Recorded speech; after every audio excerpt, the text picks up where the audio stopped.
আমার ভাইকে হয়তো সবাই দেখেছেন, যাত্রাবাড়িতে যে ছেলেটাকে তার বন্ধু টেনে নিয়ে যাচ্ছিল আর পুলিশ বারবার গুলি করতেছিল। প্রিয় সুশীল সমাজের ব্যক্তিগণ সকলে এখানে উপস্থিত আছেন, অন্তর্বর্তীকালীন সরকারের উপদেষ্টারা উপস্থিত আছেন। আমি সকলের কাছে একটাই প্রশ্ন রাখতে চাই। আমি সারা বাংলাদেশে শহীদদের নিয়ে কাজ করি, 500 শতাধিক শহীদ ফ্যামিলি আমার সাথে কানেক্টেড। তারা সকলেরই একটা প্রশ্ন, আদৌ কি আমরা স্বাধীন?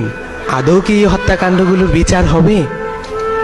যদি হয়, আজকে 5 মাসে আমরা কি দেখেছি?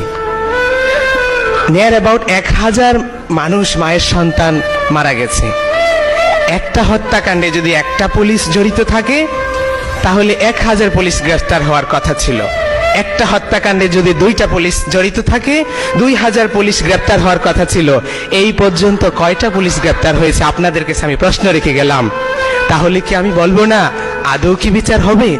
ছাত্রলীগের পোলাপাইনগুলো কি করেছে? হলগুলোতে থাকতে দেয়নি আমাদেরকে। মেসে গিয়ে থেকেছি, হলের আমরা ছাদে গিয়ে লুকাইছি, করিডোরে গিয়ে লুকাইছি।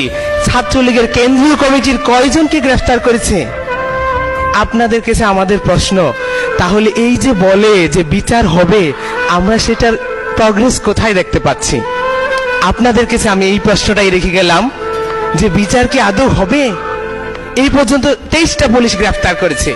কি ম্যাসাকার করেছে পুলিশ? কিভাবে মানবাধিকার লঙ্ঘন করেছে? পুলিশের সিআরপিসি আইন, 144 ধারা আইন, কোন আইনেই নাই এভাবে মায়ের সন্তানদেরকে গুলি করে পাখির মতো হত্যা করবে। তারা যেভাবে পারছে বুকে গুলি চালিয়েছে, মাথায় গুলি চালিয়েছে, যে যেভাবে পারছে সেইভাবে গুলি চালিয়েছে।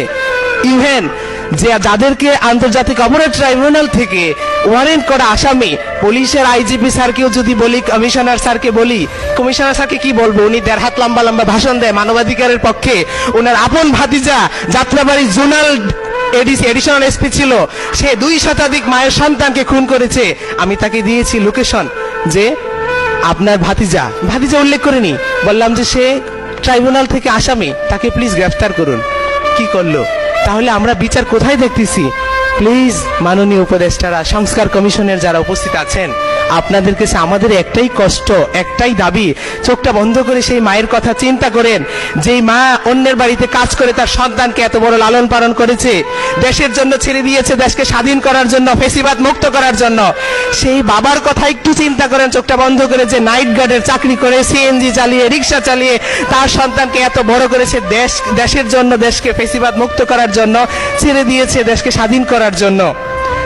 ওদের সংস্কার হবে, নির্বাচন হবে, কিন্তু বিচারের দিকে আপনারা একটু মনোযোগ দেন, বিচারের কথা বলেন। এই পর্যন্ত এতগুলো উপদেষ্টা, এটাই দুঃখ লাগে, কেউই এই বিষয়ে কথা বলে না। 5 মাস হয়ে গেছে, শহীদের রক্তের দাগ এখনো শুকায়নি। আমরা কি বিচার দেখে যেতে পারবো? ট্রাইব্যুনালে যদি আমি তাজুল ইসলাম স্যারকে বলি, স্যার বলে আমাদের দায়িত্ব ওয়ারেন্ট ইস্যু করে দেওয়া, আমরা তো ওয়ারেন্ট ইস্যু করে দিচ্ছি। যদি আসামিকে গ্রেফতার না করে, তাহলে বিচারের নামে যে রঙ্গমঞ্চ হয়েছে সেখানে কাদেরকে ফাঁসি দিবে? শেখের বেটি হাসিনাকে যদি 1000 বার ফাঁসি দেয়, তাও বাংলার মানুষের মন শান্তি হবে না। কিন্তু তার সাথে তার যে দোষররা ছিল তাদেরকে কখন ফাঁসি দিবেন? তাদেরকে যদি গ্রেফতারই না করেন, তাহলে এই নাটক রঙ্গমঞ্চ বিচার নামে কি আদৌ হবে? আপনাদের কাছে প্রশ্ন রেখে গেলাম।